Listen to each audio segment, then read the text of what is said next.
Donc, je suis très heureuse d'introduire aujourd'hui Margarida Romero, qui est professeure des universités à l'Académie de Nice, à l'INSPE de l'Académie de Nice, à l'Université Côte d'Azur. Et pour moi, c'est un plaisir très grand, puisque en tant que directrice territoriale de Réseau Canopé, je l'ai rencontrée à son arrivée du Canada il y a maintenant 5 ans, alors qu'elle allait prendre le laboratoire, la tête du laboratoire LIN. Et tout de suite, j'ai été frappée par son ouverture d'esprit, sa capacité d'entreprendre, sa créativité, son ouverture aux autres, son envie de communiquer et de partager, et dans le but de transmettre aux enseignants et de faire évoluer les pratiques enseignantes. Alors, il se trouvait que nous étions sur ces réflexions-là, et notamment sur le sujet de l'aménagement des espaces. Et nous avons croisé ensemble nos expériences et nos réflexions, nos pratiques. Donc nous avons fait ensemble plusieurs sujets, porté ensemble plusieurs sujets, que ce soit au Mardi du numérique ou à Educatis avec son équipe, et puis tous les projets que nous avons montés ensemble. Et donc c'est pour moi un bonheur renouvelé de voir Margarida et de pouvoir vous permettre de l'entendre cet après-midi autour des compétences du XXIe siècle, qui, vous le savez, est un sujet capital pour nous, pour nos élèves, pour leur permettre d'appréhender le monde de demain et d'en faire de véritables citoyens. Voilà, donc j'appelle Margarida au pupitre et je la remercie par avance de son intervention. Merci à tous et à toutes. Oui, donc merci beaucoup Sophie.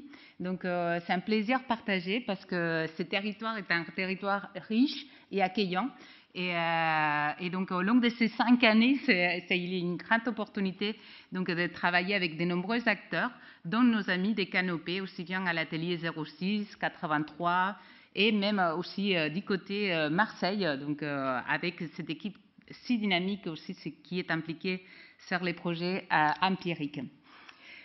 Donc, je viens vous partager justement. Oups, il paraît qu'il faut que je m'éloigne pas trop d'ici. Je bouge un peu trop, donc bon, c'est pas grave. Donc, je viens vous partager un peu différents éléments donc, qu'on a travaillé en équipe. Donc, sur cet ensemble d'éléments que je vais vous partager, il y a, au fait, comme Sophie l'a décrit, on a une approche très ouverte, collaborative et en réseau. Donc, ça veut dire que ce sont des projets qu'on a développés aussi bien avec nos collègues canadiens, notamment à l'Université Laval au Québec, mais également avec les différents acteurs autour du territoire.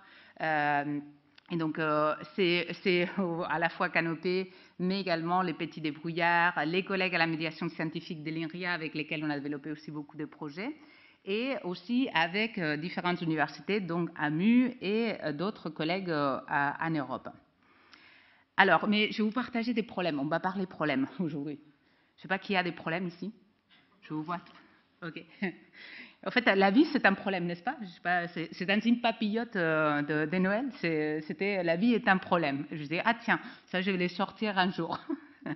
Voilà. Donc, ça, c'est quand on s'est dit, on va travailler les compétences du XXIe siècle, on s'est dit, on va quand même centrer sur quelques-unes, car c'est un domaine assez vaste. Et donc, les choix qu'on a faits, et ça a été dans le cadre d'un projet de recherche au Canada, ça a été d'analyser différents référentiels dans différents pays et se demander qu'est-ce qui était les plus importants. Et on a entendu déjà ce matin différents intervenants, tout à l'heure également Patrice et d'autres collègues qui nous disent voilà, le numérique n'est pas l'essentiel, ce qui est important, c'est la pensée critique, c'est la capacité à résoudre des problèmes, c'est la capacité à développer des projets. Donc, cette pensée critique, elle est pour nous essentielle et elle est clé par rapport à l'ensemble d'autres compétences.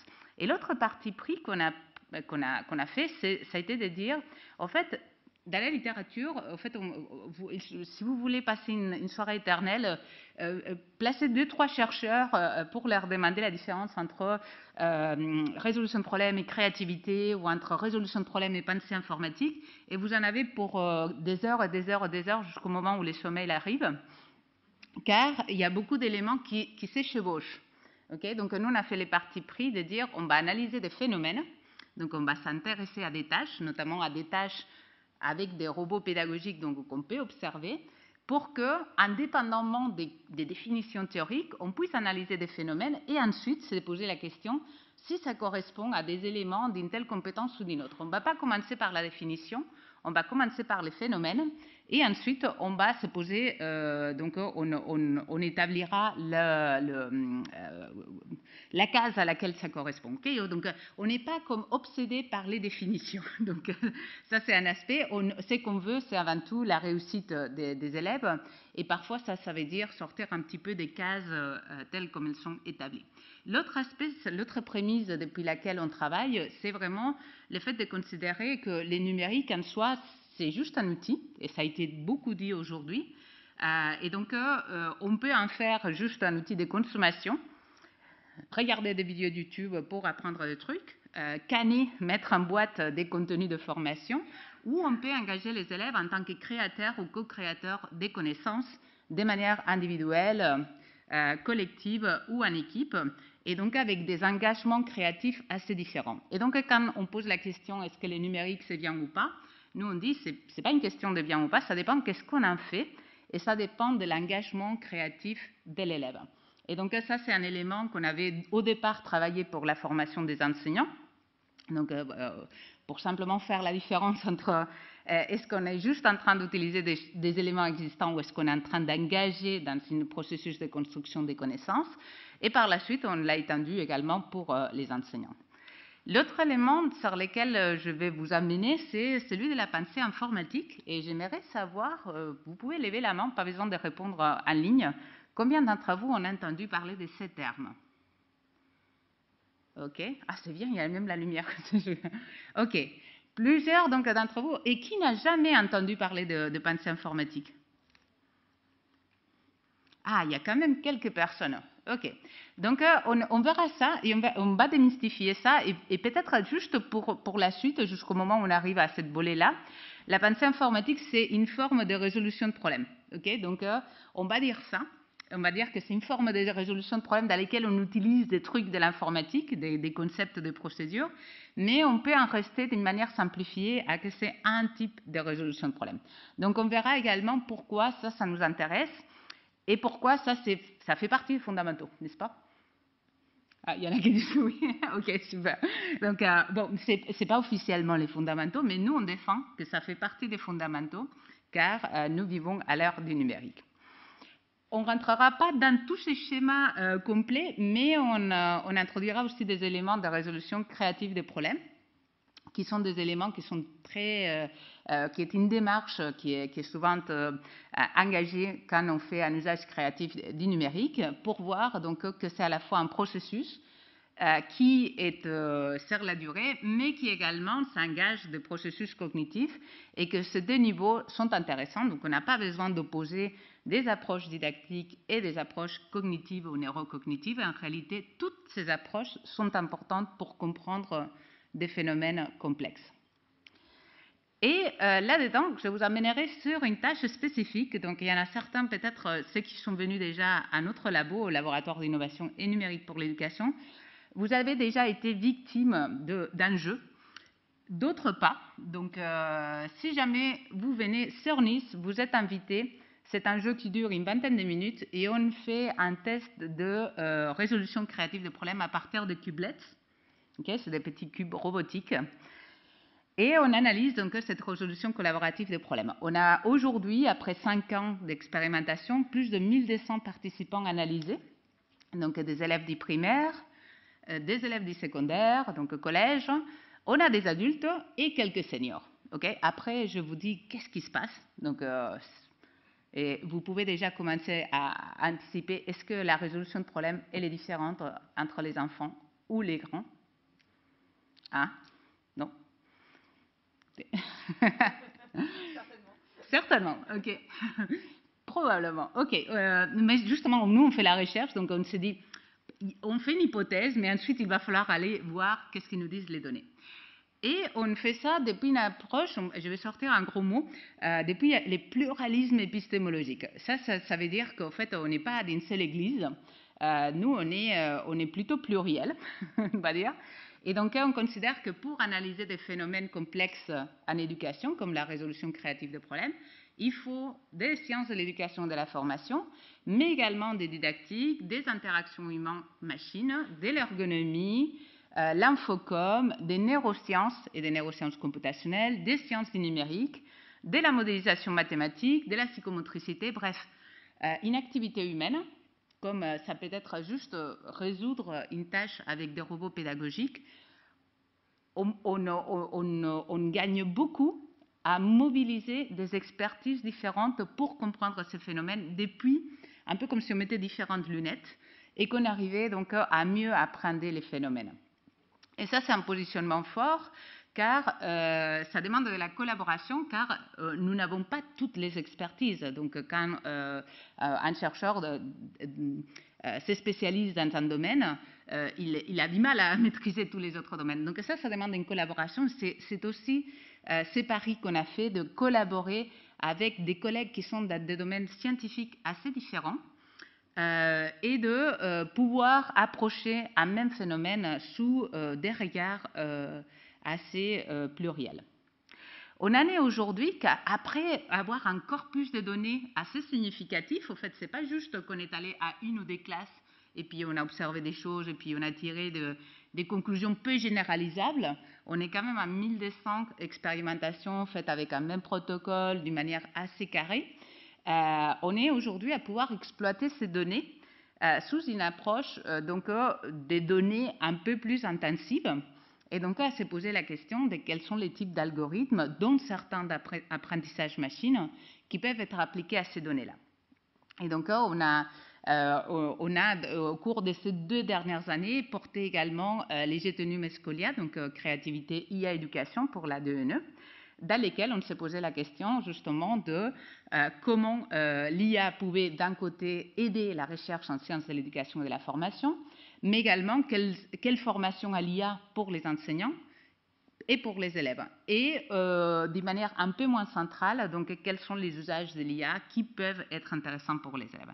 Et donc en recherche, en fait, c'est la confluence de ces différents éléments, donc à la fois l'apprentissage, les environnements informatiques d'apprentissage humain, les learning analytics, donc tous les traces et la manière de générer des traces avec des environnements informatiques, et les approches intelligence artificielle qui doivent être considérées pour pouvoir avancer également ce type de recherche.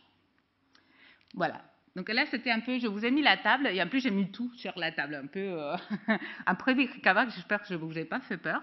Mais là, je vais commencer par vous poser une question. C'est autour des problèmes. On va partager nos problèmes. Okay, tout problème est bienvenu. Okay, des problèmes partout. Okay. Et donc, je vous invite à répondre ici. Si j'ai des problèmes, à quoi pensez-vous? Donc, oh, super. J'ai problème, solution. Super. Très bien. D'autres personnes? Questionnement. Questionnement. Très bien. Questionnement.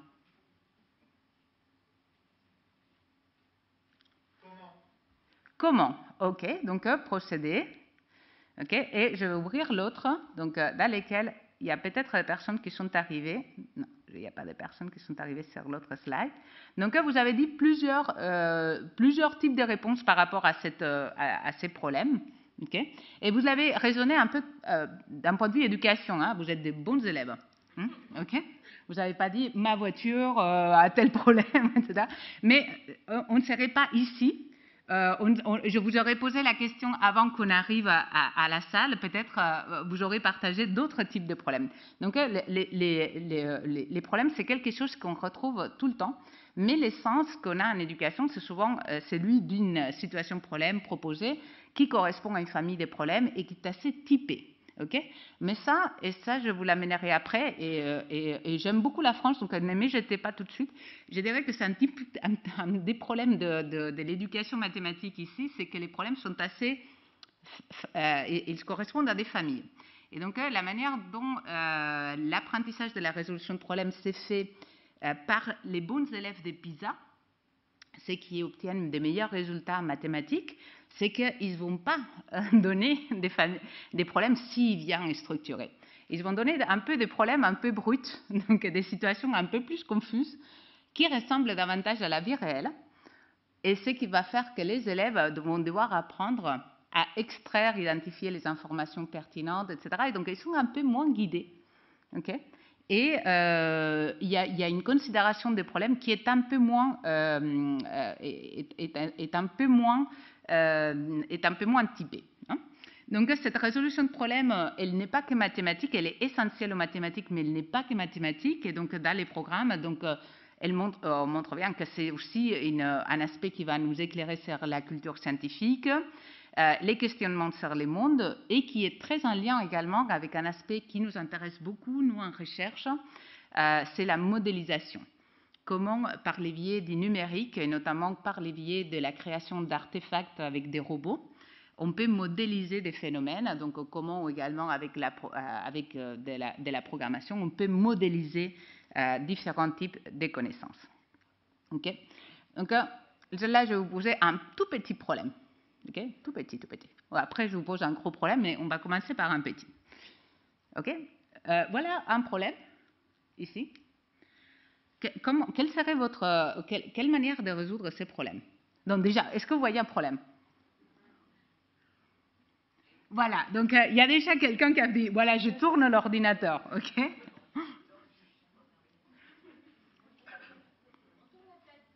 On tourne la tête, ok? Ok, éteindre, rallumer, donc intervenir sur l'ordinateur.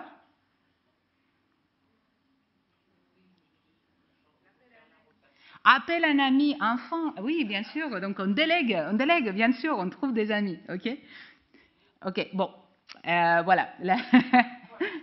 Cette personne n'a pas eu le réflexe d'appeler un ami, hein, ok? Mais moi, j'en voulais venir là, au fait de dire, parfois, on est bloqué, et ce qui aide beaucoup, et maintenant, après 1200 expérimentations, on a fait des expérimentations en individuel et en binôme.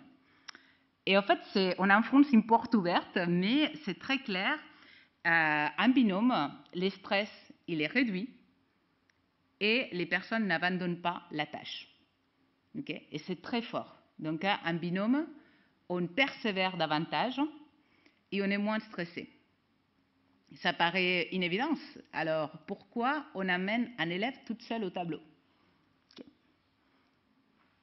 Je vous laisse réfléchir, tirer les conséquences. Okay.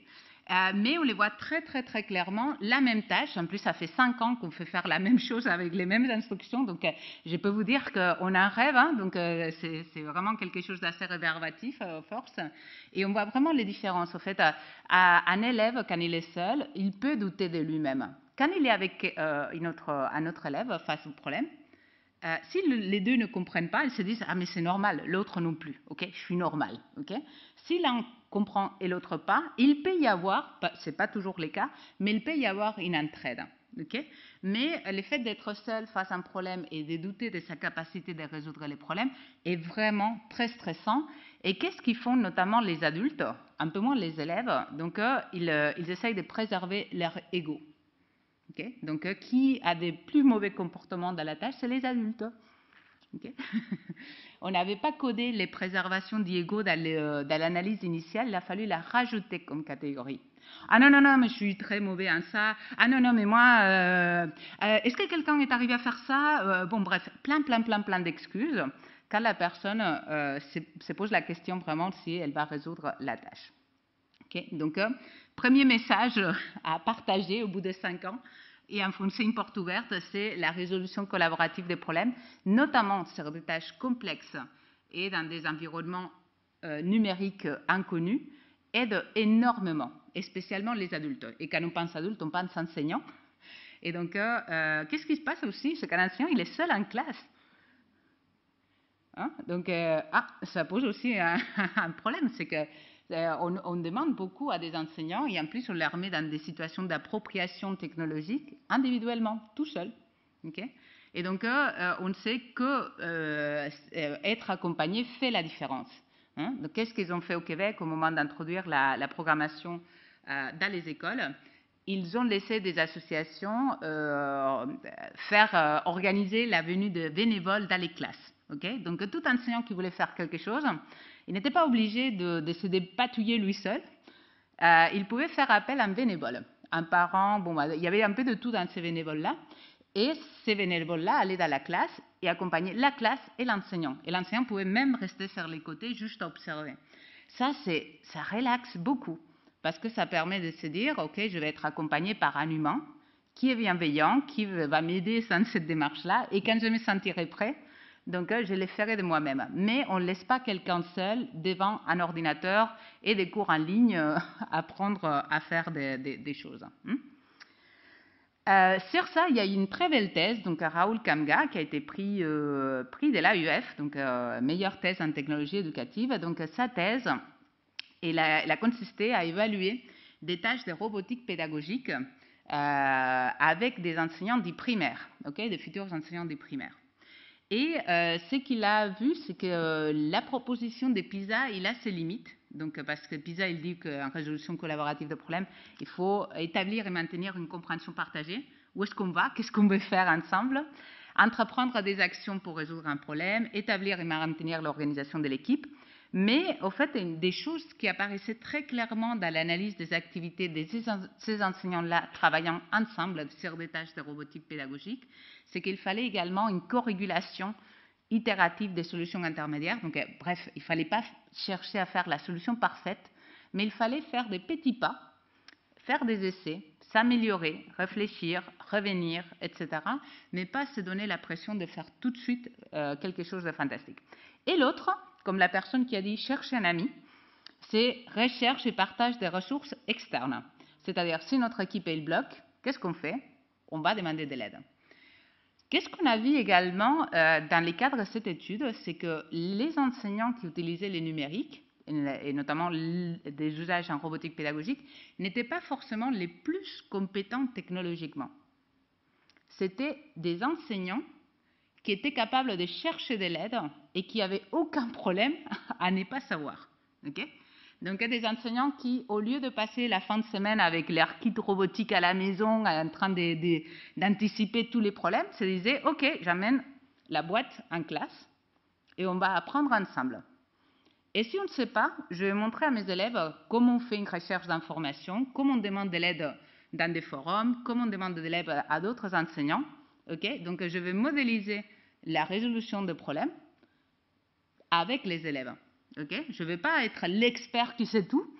Je vais descendre de cette position et je vais amener une enquête, une démarche d'enquête avec les élèves pour découvrir quelque chose en se posant les bonnes questions. Et ça, c'est très modélisateur. C'est une manière de montrer qu'on n'a pas besoin de tout maîtriser, mais ce dont on a besoin, c'est d'avoir une démarche de résolution de problèmes. Donc, savoir où sont nos limites dans les connaissances, savoir demander de l'aide, savoir donc pouvoir se réguler, etc. Donc là, il y a une grille, donc prête à l'usage. Donc, je vous partagerai également cette présentation. Donc, dans les cas où vous souhaitiez donc mettre en place ça avec vos élèves. Donc, personne dans le public a dit, mais quand on a un problème, imaginons donc une machine à laver qui ne fonctionne plus. Cet ordinateur, au fait, qui ne tourne plus, vos amis ne savent pas. Sur les forums, personne ne vous a donné la solution. Donc, à la fin, vous allez faire quoi? Vous allez appeler celui qui vous a vendu votre ordinateur et vous avez tombé pas sur un humain, n'est-ce pas? Non, aujourd'hui, vous allez tomber sur un chatbot. Tapez 1 sur machin, tapez 2, nanana.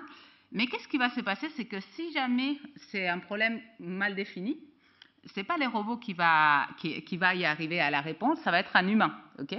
Mais il y a quand même aujourd'hui une essai de modélisation. Donc, si c'est un problème simple, ça va pouvoir être résolu par une modélisation des réponses bien établies. Mais à la fin, quand c'est un problème complexe, vous allez finir par peut-être tomber sur un opérateur humain. Peut-être. Au bout de combien? Heureusement, les forfaits ont beaucoup évolué, n'est-ce pas? Alors, donc, quand on parle de problèmes, donc là, je vous avais présenté des petits problèmes. Là, on s'en va à des problèmes plus importants, parce qu'en tant que société, moi, quand je vais à Sophia Antipolis et que je suis en voiture et que je suis dans les bouchons, je me dis, c'est pas possible. Ces gens-là sont intelligents, ils travaillent dans des sociétés super avancées, ils font des LIA, etc. Et ils sont collectivement stupides. Parce qu'un problème comme les bouchons, ils ne savent pas les résoudre. Okay?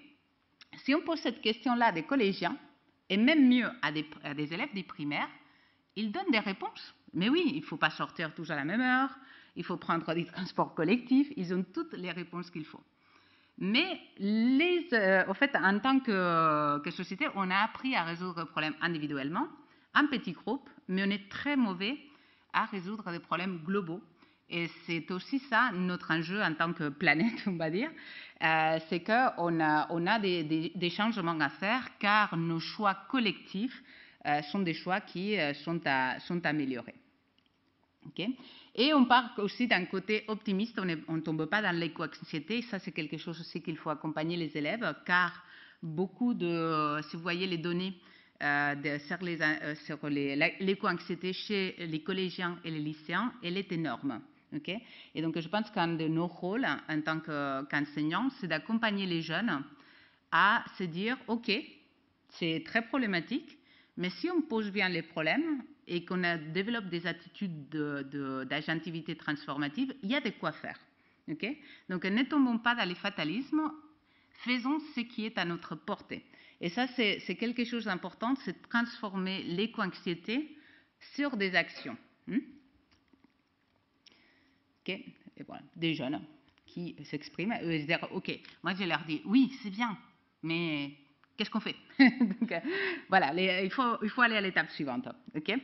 Donc, ça, les approches STEAM, donc sciences, technologies, ingénierie, arts, mathématiques, sont aussi dans cette ligne-là. C'est une volonté de pouvoir résoudre des problèmes en combinant donc différentes approches. Ceci s'inscrit dans, je ne sais pas combien d'entre vous ont lu ou se sont familiarisés avec les cultures régénératrices. Okay? Donc, probablement tout le monde a entendu parler de développement durable, okay? Mais ça, c'est un pas après. La culture régénératrice, c'est une culture dans laquelle on ne cherche pas uniquement à exploiter raisonnablement les ressources, c'est une culture à la fois des ressources humaines, mais aussi des ressources naturelles et des ressources du territoire, dans lesquelles on vise aussi à régénérer. Pas uniquement à exploiter de manière raisonnable, mais c'est aussi à se dire, voilà, pour qu'un enseignant il s'épanouisse dans son travail, qu'est-ce qu'il faut faire pour qu'il puisse se régénérer, qu'il puisse retrouver un bon contexte, qu'il puisse retrouver l'envie de faire des projets. Qu'est-ce qu'on fait pour que donc, les différentes ressources, tant humaines comme du territoire, puissent être dans une culture de régénération et pas uniquement d'exploitation. Donc là-dedans, il y a vraiment une littérature, en plus, il y a beaucoup de français dans ces approches de culture régénératrice, et c'est vraiment très, très, très inspirant, aussi bien d'un plan humain que d'un plan sociétal. Parce qu'à la fin, en fait, et ça, les jeunes, en fait, sont très connectés. On fait des ateliers des jeunes qui viennent à l'université. Donc, pendant leurs vacances scolaires, ce sont des jeunes des quartiers défavorisés. Et ils viennent à l'université dans le cadre d'un programme d'accompagnement, dans lequel certains d'entre eux vont être par la suite boursiers. Et ça leur parle énormément. Les jeunes, quand on leur demande quels sont les problèmes, quels sont vos problèmes, ils ne vont pas dire des problèmes éducatifs, ils vont dire les inégalités sociales, ils nous parlent beaucoup de racisme, ils nous parlent beaucoup de climat, ils nous parlent vraiment d'inégalités des ressources économiques, ils nous parlent énormément même de la qualité de l'éducation. Donc ils se posent la question vraiment si leurs écoles sont moins... Voilà, si l'éducation elle est la même que dans d'autres quartiers, etc. Donc les jeunes, quand on leur pose la question quels sont pour vous vos problèmes, ils ont beaucoup à dire. Hein. Il faut vraiment les placer dans un contexte où la parole soit facilitée, mais ils ont beaucoup à dire. Et ça, ce n'est pas les jeunes, ça c'est les forums économiques mondiaux. Et donc ils nous sortent des estimations sur quels sont les gros risques dans les 2 prochaines années, et c'est vraiment aussi dans cette orientation-là, avec, il faut les souligner aussi, car pareil, il y a beaucoup d'indicateurs de détérioration de la santé mentale de nos jeunes. Ça, c'est quelque chose qui, à la suite des confinements et des différentes périodes voilà, c'est quelque chose qui est devenu aussi un enjeu. Face à ça, qu'est-ce qu'on peut faire? Et c'est là où je finis mes propos. Donc, voilà. Ça, on a mis la table. Qu'est-ce qu'on peut faire maintenant? Il y a des auteurs comme Bandura donc, qui nous amènent ce concept d'agentivité. Cette agentivité, c'est la capacité d'agir. Et la capacité d'agir, c'est tous et chacun. Moi, quand je vois des enseignants, il y en a certains qui disent « Non, mais je ne peux pas faire ci, mon inspecteur tel, etc. » Mais il y en a d'autres que dans les mêmes contextes, ils se font énormément. Qu'est-ce qui change? C'est leur attitude. Il y a certains qui ont développé cette agentivité transformative ou cette agentivité créative, et il y a d'autres qui voient que de problèmes. Okay? Donc, il y a des gens qu'on amène une solution et ils peuvent sortir plusieurs problèmes. Et il y a des gens que, malgré qu'il y a des problèmes, ils disent un problème, c'est une solution, n'est-ce pas? La première personne qui a parlé. Donc, cette attitude-là, c'est vraiment une attitude et une posture qu'il faut accompagner chez les jeunes, car certains sont dans une démarche un peu fataliste. Quoi que je fasse, rien ne va changer. J'ai les pouvoirs de rien faire, on me laisse rien faire, nanana, tout ça c'est du fatalisme. Et donc il faut les accompagner dans ce développement de l'agentivité, de dire non, vous êtes des acteurs de votre communauté, vous êtes des acteurs dans votre collège, dans votre lycée, vous êtes des acteurs dans votre quartier et il faut agir chacun à son niveau. Donc ça, c'est vraiment le but qu'on se donne, donc contribuer à développer une attitude critique et créative pour résoudre coopérativement des défis collectifs et sociétaux complexes. Okay? Et ça veut dire qu'on a besoin de fondamentaux, mais on a besoin également d'engager, et c'est vraiment une force d'engagement pour les jeunes, de se dire, ce n'est pas, si vous apprenez des choses, c'est parce que par la suite, c'est des outils pour vous, pour agir dans ce monde. Voilà, des aspects de modélisation. Comment on fait ça? Donc, un des éléments qu'on a fait, ça avec nos collègues de Canopé, donc on a fait les projets Crétaville et Smart City Maker, donc une manière de faire que les jeunes s'approprient et commencent à réfléchir à les futurs, ça a été aussi de les engager dans la réalisation des maquettes des villes. Ça, on peut les faire au primaire, on peut les faire au secondaire, on peut les faire à tout âge, on fait même à l'université. Et qu'est-ce qu'on fait dans cette maquette des villes? On modélise. Soit on modélise le futur, comme par exemple ici Antibes, on a modélisé Antibes 2317, et volontairement, c'était dans un futur éloigné. Pourquoi? Parce que les élèves, il fallait penser même que ça allait être après leur mort. Or, eux, ils ne pensent pas à ça. Ils pensent qu'ils sont jeunes, ils ont toute leur vie, ils sont immortels. Or non, il va falloir dire, non, en fait, vous n'êtes juste qu'une petite étape, et puis il y aura d'autres personnes, et vos choix entraîneront aussi des conséquences par la suite. Donc, il va falloir réfléchir à des échelles temporelles un peu plus éloignées. Et donc, qu'est-ce qu'on fait pour à la fois préserver les patrimoines et à la fois faire face aux défis climatiques, etc. Et là, c'est quand les jeunes, on leur pose face à un gros problème, c'est pas un petit problème, d'une famille de problèmes bien définis, etc. Là, c'est un gros problème. Ces jeunes-là, ils montrent des merveilles parce que là, du coup, ils commencent à s'approprier vraiment ces types de problématiques et ils sont capables même d'aller chercher des enseignants dans des matières qui n'étaient pas initialement dans les projets.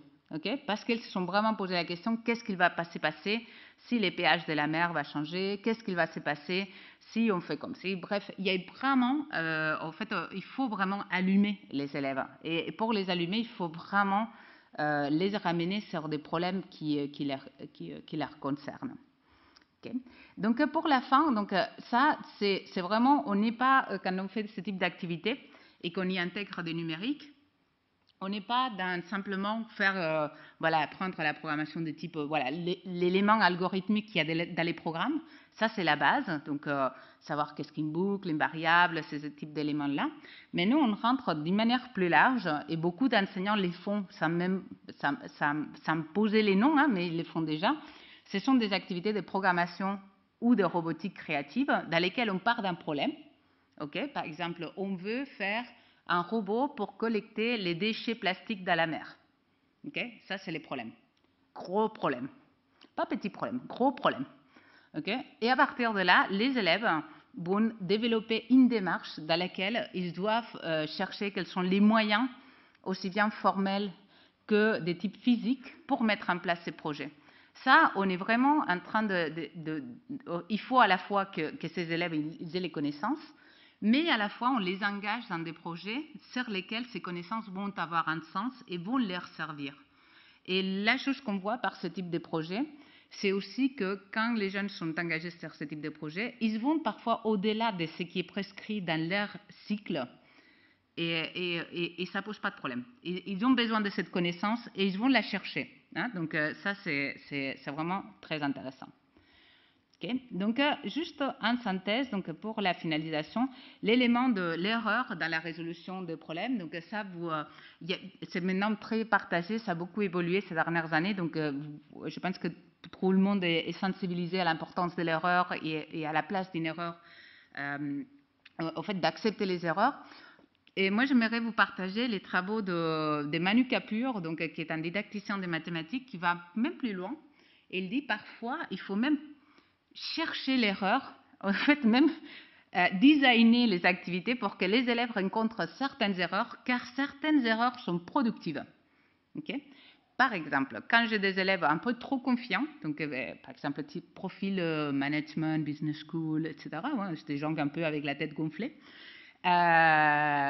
ou voilà, certains profils où il faut dégonfler un peu les ballons. Qu'est-ce qu'on fait? On commence par des activités où les gens ils vont crash. On se mange un mur. Okay. Et une fois on se mange les murs, là, on peut avoir une certaine ouverture pour construire certains concepts. Mais parfois, si on n'a pas tapé contre un mur, on est moins ouvert à reconstruire. Ça, c'est ce que les Vygotskiens disent, les conflits socio-cognitifs, qui arrivent aussi quand on est en confrontation avec une autre personne. Okay. Pour eux, ils disent, voilà, une personne reste sur ses idées et puis voit le monde cohéremment avec ses idées. Un complotiste va rester complotiste parce qu'il va avoir des cohérences dans tout ce qu'il voit par rapport à ses idées, sauf au moment où il va être en contradiction avec quelqu'un en face qui va lui tenir tête et qui va lui donner d'autres arguments. Okay. Donc, cet conflit socio-cognitif et cette erreur productive, ce n'est pas uniquement quelque chose qu'il faut comme tolérer, c'est même quelque chose que parfois il faut produire et que les collégiens, notamment si vous avez des collégiens endormis, il faut de temps en temps les secouer, hein, les malmener un peu, dans le bon sens, hein, je veux dire, mais voilà, vous faites, et surtout si vous avez certains qui pensent que c'est trop facile, qu'ils s'ennuient, etc., un peu d'erreur productive, ça peut leur faire du bien. Voilà. Et donc, voilà, nous, on en est parmi les défis, c'est de comprendre tous ces processus et comment l'élève régule.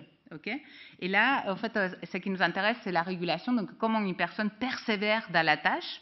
Donc, parce que, qu'est-ce qui se passe? On voit aussi dans l'activité qu'on propose, c'est qu'à un moment donné, la personne peut se dire qu'elle ne va pas y arriver, donc elle décide d'abandonner. Et ça, c'est les pires, ou un enseignant qui va dire « Non, ça, ce truc est trop complexe pour moi, je ne m'en sors pas, je laisse tomber, ou non, ce truc, c'est… » Voilà, donc ça, il s'est passé quelque chose. Donc, on s'intéresse très spécialement donc, à comment réguler et encourager la persévérance créative. Et ça, on voit très clairement qu'une des pistes clés, c'est les collectifs.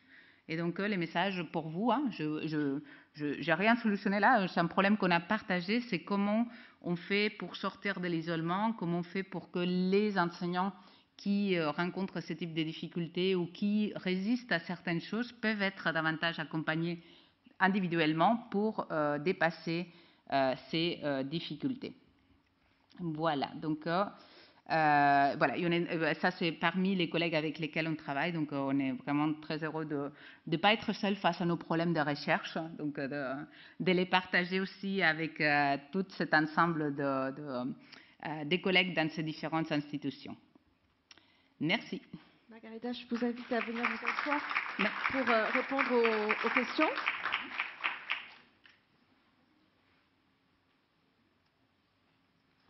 Donc, comment former à toutes les enseignants à toutes ces compétences qui ont été expliquées là maintenant? Alors, on n'a pas de baguette magique, donc même le micro. Tout seul, non, ça va se faire. Ah, ok. Voilà, il y a des gens intelligents à la régie.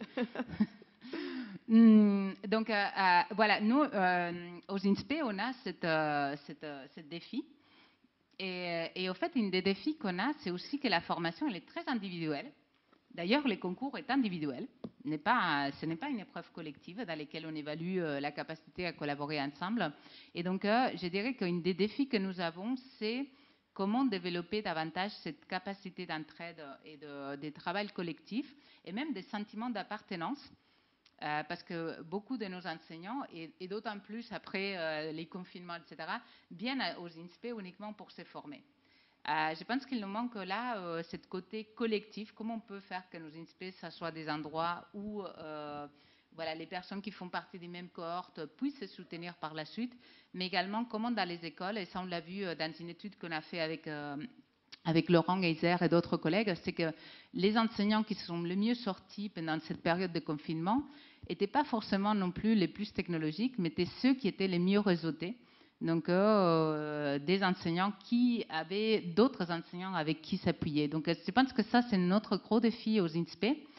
C'est peut-être moins stressé par rapport à tous les contenus. Et désolé, peut-être c'est pas très populaire de dire ça, mais il faut qu'on aide les enseignants à savoir davantage aller vers les autres pour que dans l'exercice des métiers, ils se sentent peut-être certains d'entre eux un peu moins isolés.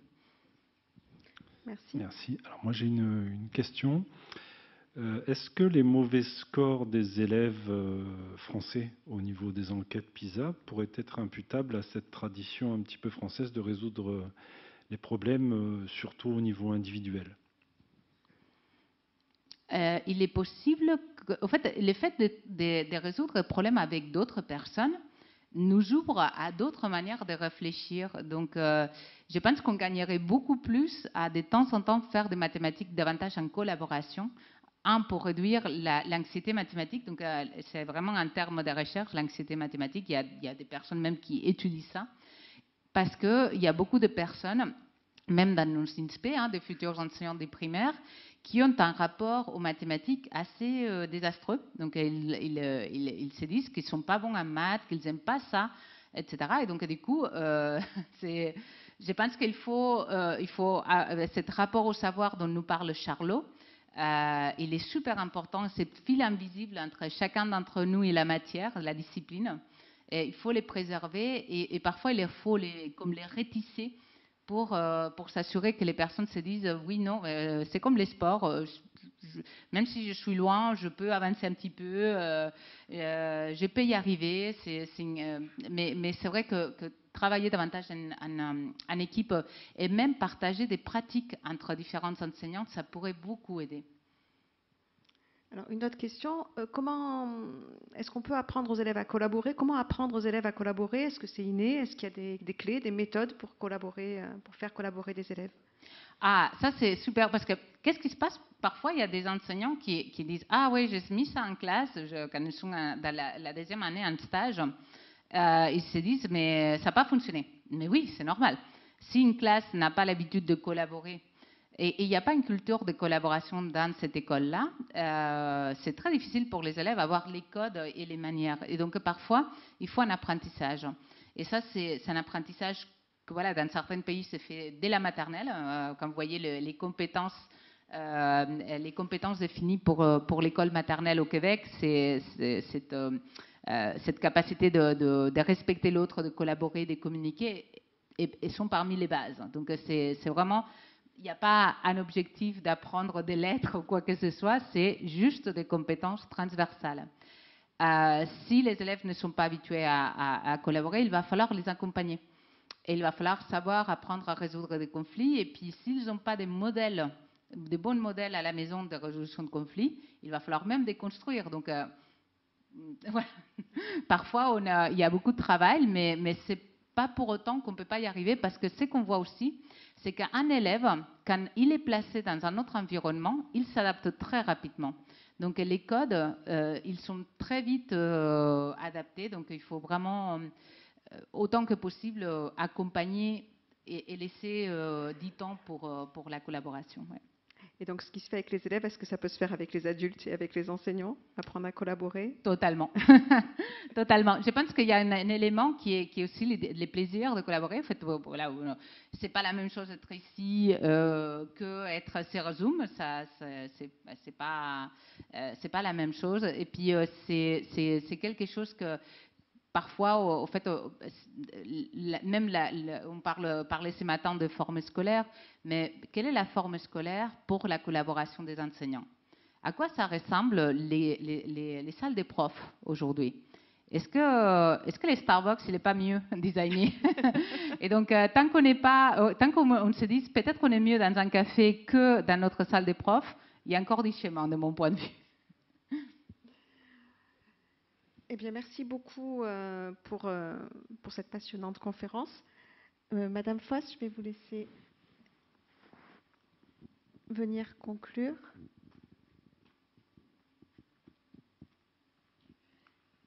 Voilà, donc c'était la dernière conférence de cette importante journée. Un grand merci à Margarida vraiment pour ses passionnantes réflexions et notamment pour cette invite à la collaboration.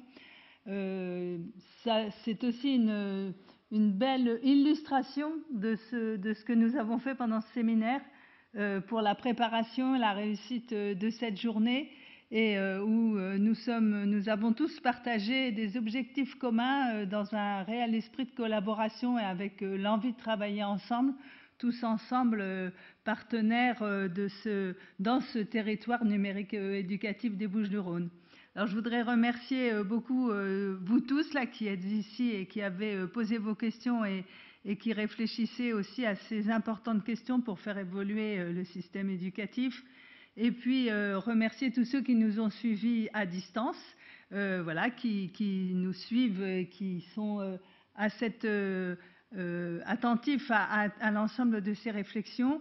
Et puis adresser, bien entendu, au nom de tous ceux qui ont travaillé à la réussite de cette journée, un grand merci à vous tous qui vous êtes déplacés, qui vous êtes mobilisés pour cette belle journée qui est une journée de lancement des formations qui vont maintenant se développer sur l'ensemble du territoire en coopération avec la DRAN, la DSDEN, Réseau Canopé, dans un esprit d'ouverture, de concertation, de collaboration.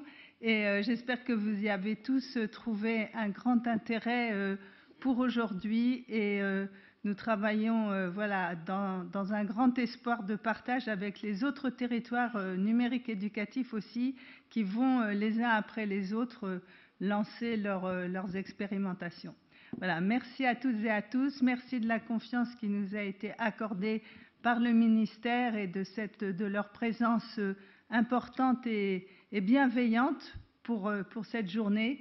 Et un grand merci évidemment partagé à tous les organisateurs qui ont œuvré à la réussite de cette journée. Voilà, je vous souhaite une très bonne poursuite.